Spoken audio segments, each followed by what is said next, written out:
बिस्मिल्लाहिर्रहमानिर्रहीम। मैं हूं मोहम्मद आसिफ चौधरी और आज जो एक इम्पॉर्टेंट टॉपिक में मुझे नोटिफिकेशन एक मिला है, जो नोटिफिकेशन हुआ है पंजाब का जो एग्रीकल्चर इनकम टैक्स है वो बढ़ गया है। अब ये टैक्स जो किसान देते थे, किसानों पे जो टैक्स था उसके रेट बढ़ा दिए गए हैं। मैं खुद भी किसान हूँ तो मुझे भी टैक्स पे करना पड़ता है, तो इसलिए मैं वो इसके लिए बड़ा कंसर्न हूँ। तो वो बहुत यकदम बहुत ज़्यादा टैक्स बढ़ा है। तो मैं अभी आपको एक्सप्लेन करता हूँ कि पहले क्या टैक्स था और अब कितना बढ़ गया है। ये नोटिफिकेशन हुआ है 5 मार्च 2025 को, रिसेंटली नोटिफिकेशन हुआ है। गज़ट ऑफ पंजाब में ये पब्लिश भी हो गया है। और नोटिफिकेशन में क्या है कि इन्होंने इनकम टैक्स का जो एग्रीकल्चर इनकम टैक्स 1997 है उसमें कुछ अमेंडमेंट्स की हैं, चेंजेस की हैं।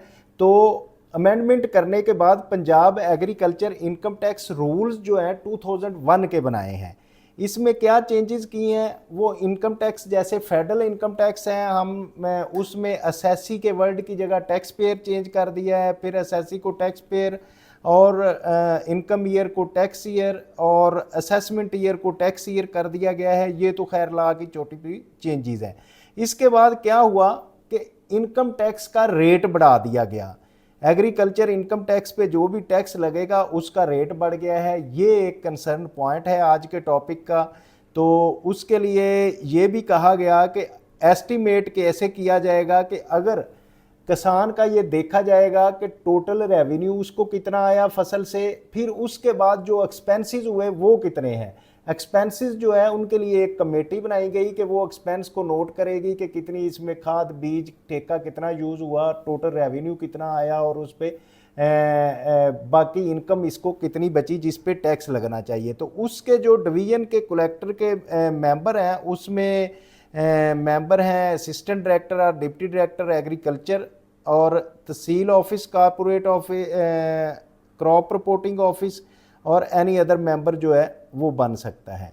अब इसमें प्रॉब्लम जो है वो ये है कि टैक्स के रेट कितने बढ़ गए। ये देखें, ये आ गया शेड्यूल टैक्स के रेट्स का, जिसमें पहले जो रेट क्या होते थे। पहले 4 लाख रुपया अगर किसी की इनकम है तो उस पर कोई टैक्स नहीं था, ज़ीरो टैक्स था। और फिर 4 से 8 लाख रुपया अगर इनकम होती थी तो 1000 ओनली, 8 लाख तक 1000। और फिर 8 से 12 लाख तक की इनकम, टोटल 12 लाख इनकम होती थी तो फिर 2000 टैक्स उस पर पड़ता था।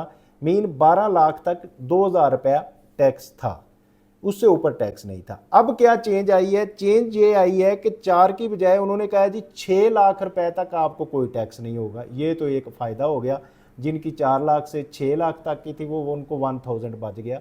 लेकिन साथ ही क्या हुआ कि जो अमाउंट एक्सीड करेगी 6 लाख से, लेकिन वो 12 लाख से ज़्यादा नहीं होगी, तो उसको टैक्स क्या पड़ेगा, 15% of the amount exceeding 6 lakh.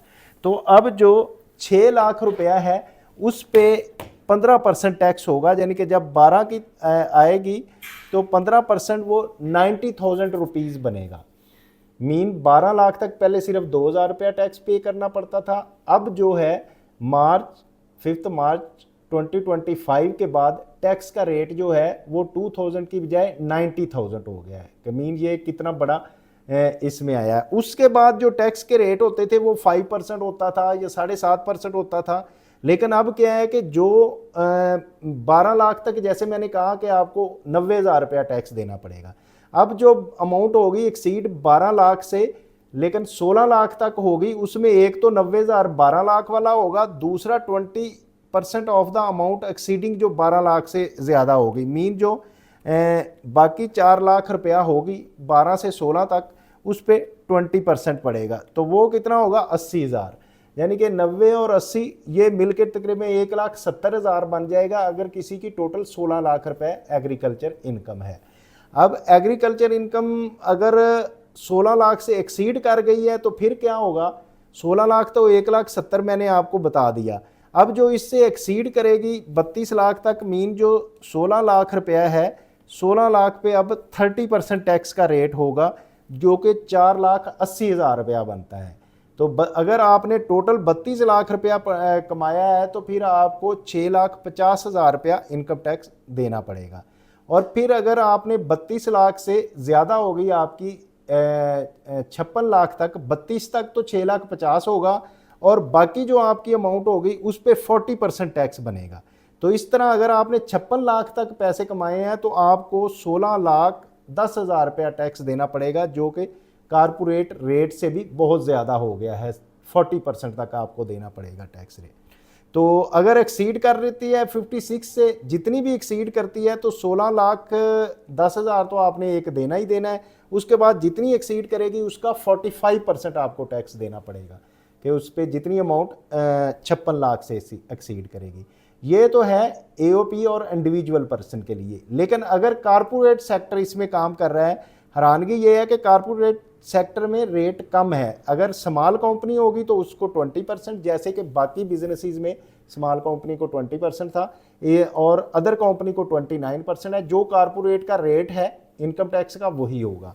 और ये इस तरह से जो किसान पहले 56 लाख पे कोई 10, 12, 15, 20 हज़ार तक जिनको टैक्स होता था, उनको लाखों में चला गया है, 16 लाख।